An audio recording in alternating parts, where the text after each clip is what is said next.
dañoo nekkuñu ay laudateur wala di tagg kenn dañ ñoo dikk wax ñu ni lii mooy doxin wu bees fi ni dañ leen di boole léegi ci lépp lu ñuy def ñuy diisoo ak di waxtaan bala ñoo jëf loolu nag ku la ko wax nga gëm lim la wax man ngaa gëm lim la wax ba gis leneen moo tax ñu wax leen ni leen lii bi ñu toogee tënk nañ ko tënk ngeen ko indi nañ ko mooy li ma wax léegi ci kàllaama bi ci jëkk mooy nee ngeen da ngeen a bëgg ñu defal leen yii wutal leen ay centre de formation parce que pour ngeen mën a liggéey parce que jigéen ñi ay jàmbaar lañu bu ñu leen formé ba pare nee ngeen bëgg ngeen ñu wutal leen ay financement nee ngeen bëgg ngeen ñu wutal ay équipement informatique pour établissement scolaire yi parce que léegi xam nañu informatique moo yor àddina bëgg ngeen ñu construire leen ay ouvrage hydro-agricole yuy assurer l'approvisionnement en eau ak ngeen man ci bay centre de santé aussi maa ngi ci doon waxtaan ak directeur régional de la santé parce que centre de santé dafa war a am ci commune yi parce que ku feebar ñu jël la yóbbu Tivaouane mbaa ñu yóbbu la feneen defe naa defar centre de santé boo xamante ni day am ay médecins am spécialistes yi yëpp commune yëpp soxla na ko loolu aussi ñaanal nañ leen ko jigéen ñi appui aux initiatives féminines wax nañu ko parce que man du ma ko nëbb fu ma mës a fekk loolu laay wax dama naan leen sax man day bu ma faloo jigéen ñi ñoo fal kon jigéen ñi ñoo ko yor jigéen ñi koo ci dimbali nga jëkkëram dimbali nga ay doomam dimbali nga ñëpp donc kon jàppale jigéen ñi mooy jàppale sa bopp mooy jàppale société parce que sama morom yi yenn ñi moom koo ci jàppale la muy def lu bu demee ba gafaka gi moom day daal di jéem wutim ñaareel wala ñetteel waaye lu ngeen am ci njabootum ngeen koy delloo donc ñu war leen a construire ay unités de transformation céréalière ak fruitière ay magasins de stockage yoo xamante ni bii xam ngeen ni am na solo parce que mbay mi ngeen di bay lu ci bari mi ngi nëpp ci àll bi bu ngeen amee ay magasins de stockage di ngeen ko mën a denc lu bari ak yu bari ay activités sportives jeunes yi kenn fàttewu leen xale yi ñu wax leen fu ngeen di tàggate yaram. Nous pouvons accompagner dans certains domaines, nous pouvons agir dans d'autres, mais il reste des domaines qui sont de la prérogative de l'État en tant que puissance publique. Et donc, tout ce qu'on pourra faire en termes de partenariat pourra être dans cet esprit-là. Vous avez dans la liste des points, si j'en retiens quelques-uns, mais il y a beaucoup d'autres, ils sont tous des points importants et cruciaux. Je pense qu'il nous faut un programme spécial pour l'enseignement technique et professionnel. C'est quelque chose qui, je pense, est en droite ligne de la vision que les ICS ont eue comme responsabilité. Vous savez, je le rappelais tout à l'heure, le lycée d'excellence de Mboro a été construit par les ICS. Je pense qu'il serait temps d'avoir un lycée technique d'excellence dans la zone qui pourra permettre non seulement de former les jeunes, mais qui pourra aussi, par des méthodes nouvelles comme l'apprentissage, permettre aux jeunes d'étudier et de travailler en même temps. Donc c'est une réflexion, c'est une vision, c'est un projet que je pense ensemble nous pourrons mener. Et Madame la Présidente du Conseil départemental, je pense qu'il y a quelque chose qu'on peut faire ensemble avec les maires. Et je sais que par exemple le maire de Taïba a fait beaucoup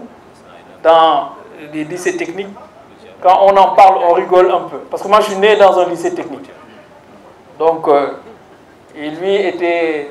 élève dans ce lycée technique-là. Pour la petite histoire, donc il sait mon attachement pour l'enseignement technique et professionnel, pour des raisons de conviction profondes, mais aussi des raisons personnelles, puisque j'y ai passé une bonne partie de mon enfance. L'autre volet qui touche aux indemnisations, au déplacement ou à la relocalisation des villages, les demandes additionnelles, je pense que sous le contrôle du gouverneur et du préfet de Tivaouane, c'est des choses qu'on pourra étudier et regarder au cas par cas.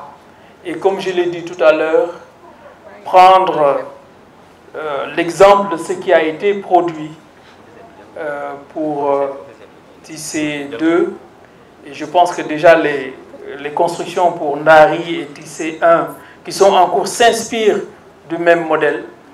Je pense qu'on pourra continuer à faire tâche d'huile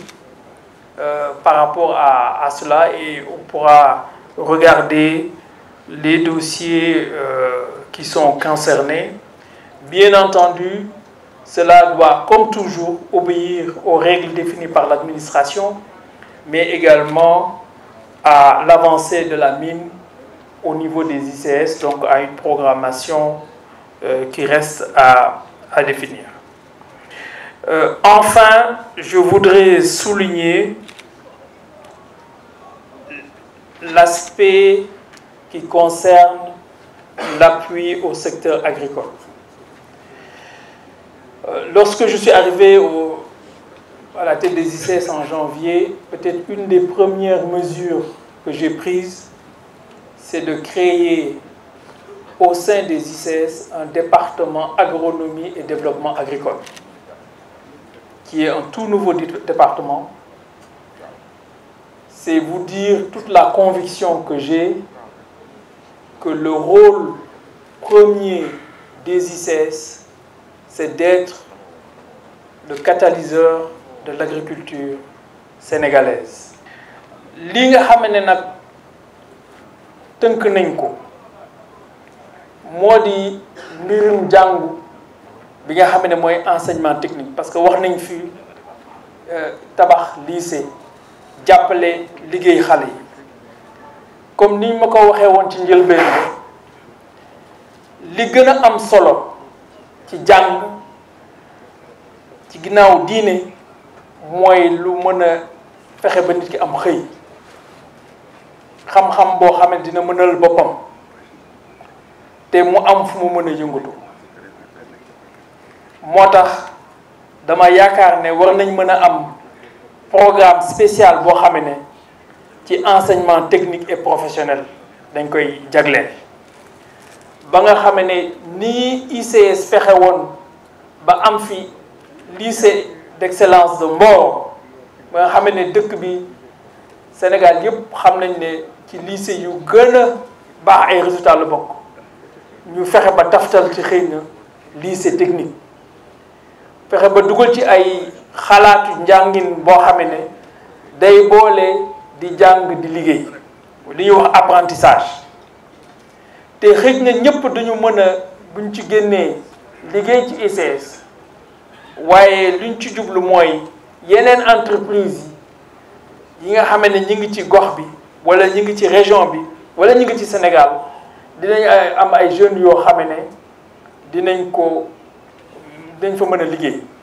ndaxte man li ma gëm mooy bassin d'emploi li ma waxoon ne jàppali entreprise yu ndaw yi nga xam ne ñu ngi ci gox bi ba nga xam ne ku doon def benn ak ICS di nga mën a progresser am ay xam-xam am ay machine am ay équipe ba li ngay liggéey gën a bari gën a yaatu loolu itam dañ ko war a seet. waxtaanu benn nit taxuñu fee ñëw waaye waxtaanu askan moo tax ñu jóg te bu askan wi gisee seen bopp ci li ñuy def maire yi taxawal leen yor seen kàddu di leen waxal di leen jëfal di leen liggéeyal ICS xam ne kat ñiw jar nañoo déglu ñun administration mënuñu lu dul ëmb leen gunge leen teg leen ci yoon wi gën a nooy pour waxtaan wi gën a neex te bañ kenn tooñ nag ci loolu rek la ñuy wéy loolu nag li koy firndeel mooy ku ne xam sa cër ndax bu ñu xamul suñu cër ñun ñëpp danañ foog ne dañuy jël cëru jàmbur foog ne ñoo ko moom te loolu indi coow wax naa ko léegi la yàqum ndaje mooy dugal ci ku ca bokkul wala nga génn ci ku ca bokkul loolu bum ñu daal te ndaje mi suñu ndaje bopp la ndax ab gouverneur ak préfet fu ñu ko affecté fa la dëkk donc ndaje mi ndaje askan wi la ndaje ICS la ndaje maire yi la waaye suñu ndaje la nañu fexe nag ba fii bu ñu fi génnee mu jur njariñ ëllëg leneen la ñuy indi ñu seet duñ ko lijjanti waate seen ànd bii monsieur les maires ICS directeur général seen ànd bi sañ ta bañ la sañ ta bañ ànd ci rek la comme sañ ta bañ la te faw mu nekk ndax yéen demagu leen te ñii tuxaguñu il faut ngeen déggoo ci kàddu waxtaan wi dafa war a nooyi waxtaan wi dafa war a tax parce que quoi qu'on dise loolu mooy njariñu askan bi mais nag ngeen am chance am directeur général boo xam ne xam na li xew ci dëkk bi parce que bi ma ñëwee ñi def ma gouverneur de Thiès recevoir naa ko plusieurs fois moom ak directeur général Alassane Robert Diallo il était là-dessus mais mu nekkoon ko xam dossier yi waaye ku nekkoon ko nangoo jàng toog ci ginnaaw téye yu nu rafet moo tax ba ñu ko jébbalee léegi ba léegi laajtewul fu yoon wi nekk ndax xamoon na ko ba pare moom koy day seet ñan lay àndal ci yoon bi loolu lay laaj ñan laa mën a àndal si yoon bi loolu tax mu wootee ndaje bi mosu fi am na fi tey kon lu bees bu amee ci kër gi gan yaa loolu moo di nag wane ne ni dafay ubbi nopp dana waxtaan waaye waxtaan du ni manuma du pour ko régler dégg naa la nañ ci waxtaan xool nañ ko jëmmalee am na nag lu mën a nekk tey nañ ko def tey am na loo xam ne mën naa nekk waaye gannaaw suba rek nañ xaar gannaaw suba am na loo xam ne mënta nekk ren benn mukk mënta nekk ren nañu gëm ni mënta nekk ren ñu xaar déwén noonu la ñuy régler problème yi au pas waaye bëgg naa lii ñu ne la mënul nekk nga takki rajo dem jébaane sa bopp weer sa bopp ñu xam sa soxla ku la war a xamal la taxul sa soxla réglé kon ci waxtaan la ñuy lijjantee mbir yi waxtaan wi ci biir kër gi la ci ëtt bi la waaye fépp la kon cadre bi ngeen teg muy forum bi fexeel mu gën a dox jëm si kanam waaye commission bi ñu teg après pour mu gunge ko na jëlaat lépp loo xam ne xalaat la xel ngeen toog ci waxtaan ba balaa ñuy defaat deuxième session bi ñu mën tëral benn feuille nag li defar nañ lii jéego yi am na defar nañ talif yi ci seet ki def na ni camions yi organisé nañ leen diggante tey ba Darou Khoudoss ak ICS yoon wi mel na ni macha allah yooyu yëpp c'est des préoccupations seet it ni ko président du conseil départemental waxee ndax am na askan wu tënku ci moom te am na soxla yu ma leen war a fajal xëy na lépp dajewul waaye luñ ci jàpp rek askan wi lañ ko defal ba tey. ci nit booy wuti xaalis ki la amel bor ngay njëkk a fëgg forage yi nañuy fay boru courant yi mënu leen di liggéey di encaissé ba pare du ngeen fay boru courant yi keroog bi ñu ma waxee bor yi man ci tundu région de Thiès dama tiit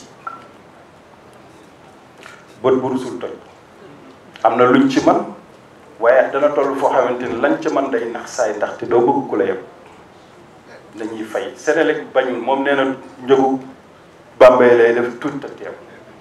bu ngeen ko joxee mu ànd ak yéen gunge leen demaat mais ñàkk joxe bi mooy problème te mënuñoo seetaan poste de santé yi école yi bañ a am ndox mais ñoom ils ont carrément défini leur politique de recouvrement qu'ils ont soumis à l'État donc dem boole wax ko président wala wax ko kenn fajul problème bi nañu fay nañuy mosal Senelec ndax mu mën a dund ñuy ñu dund